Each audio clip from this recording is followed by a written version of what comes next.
வாங்குறவங்களோட Pedigree ரொம்ப முக்கியமானது. யார்கிட்ட வாங்குறீங்க, நாளைக்கு அவங்க எங்கேயும் போயிட மாட்டாங்களா, அவங்க இதே ஊர்ல தான் இருப்பாங்களா, நாளைக்கு ஹேவ் அ ப்ராப்ளம். பிகாஸ் இன்னைக்கு இருக்கிறதுல ரியல் எஸ்டேட்ல வந்து இடம் வாங்குறவா இருக்கட்டும், ஏதாச்சும் ஒரு பழைய பிரச்சனை ஏதாவது வரலாம். ஸோ திருப்பி நம்ம போய் பார்க்கறதுக்கு அந்த ஓனர் இருப்பாங்களா, இருக்க மாட்டாங்களா. குறிப்பா இடம் வாங்குறதப்ப எதுவாக இருந்தாலும், அதாவது நம்ம லீகல் லைபிலிட்டி இல்லைனாலும் மாரல் லைபிலிட்டி இருக்கக்கூடிய ஆளா பார்க்கறது தான் முக்கியம். நீ தொழில் பண்ணும் போதும் சரி, எப்படி நீங்க மாரலி நான் டீல் பண்றவங்க ரெஸ்பான்சிபிளா இருக்காங்களா இல்லையா, அதுதான் to me that's more important.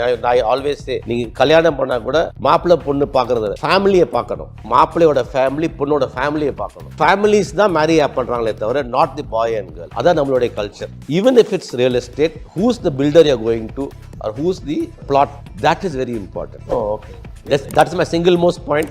See the person you're dealing with. Okay, லீகலை தாண்டி அவங்க நிப்பாங்களா நம்ம கூட, பேப்பர்லாம் கரெக்டா இருக்கு, ஒதுங்கிக்குவாங்க, இல்லைங்க காம்ப்ளிகேஷன் இருக்குன்னா they have to come and help, அந்த மாதிரி இருக்கணும். வேற எந்த ஏஜ்ல இப்ப எடுத்தோன்னு ஒரு வீடு வாங்கிட்டோம் அல்லது ஒரு லேண்ட் வாங்கிட்டா சேஃப், ஏன்னா ட்ரெடிஷனலி நமக்கு அது வந்து ஒரு உண்மையும் கூட அப்படிங்கிறதுனால எடுத்த உடனே வந்து ஒரு 2 பேர் கல்யாணம் பண்ணிக்கிறாங்க, ஒரு 27 வயசு 26 வயசுல 2 பேர் நல்லா சம்பாதிக்கிறப்ப என்ன பண்றாங்க, டக்குன்னு ஒரு வீடு வாங்கணும் அப்படின்னு நினைச்சிட்டு ஒரு இஎம்ஐ பொசிஷனுக்குள்ள போறாங்க. as early as possible வீடு வாங்கணும்னு அட்வைஸ் பண்ணுவீங்களா, இல்ல இந்த அளவு பணம் சேர்ந்த பிறகு ஆரம்பிங்க அப்படின்னு advice? There are two lifestyles in this. Now if you take Switzerlandல வந்து it has the highest per capita thing on an average. அங்க வந்து the highest people இருக்கவங்க they don't own a house.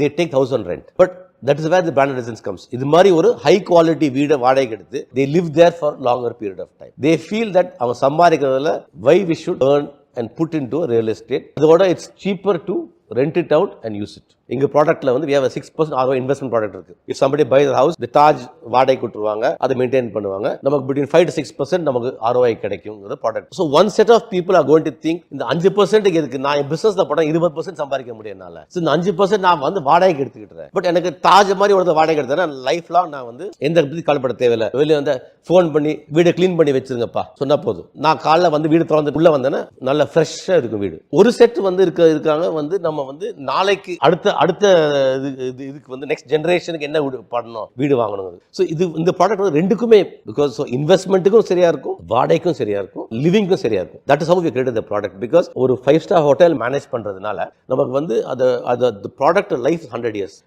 The product has been designed to live 100 years. Like any 5-star, like இப்போ Taj Coromandel Chennai is like 70 years old and it looks absolutely new. That is the way the product has been designed and service has been designed. There is no one solution. It depends on your choice whether you want to live as a more expenditure based, நீங்க வாடகைக்கு எடுக்கலாம்.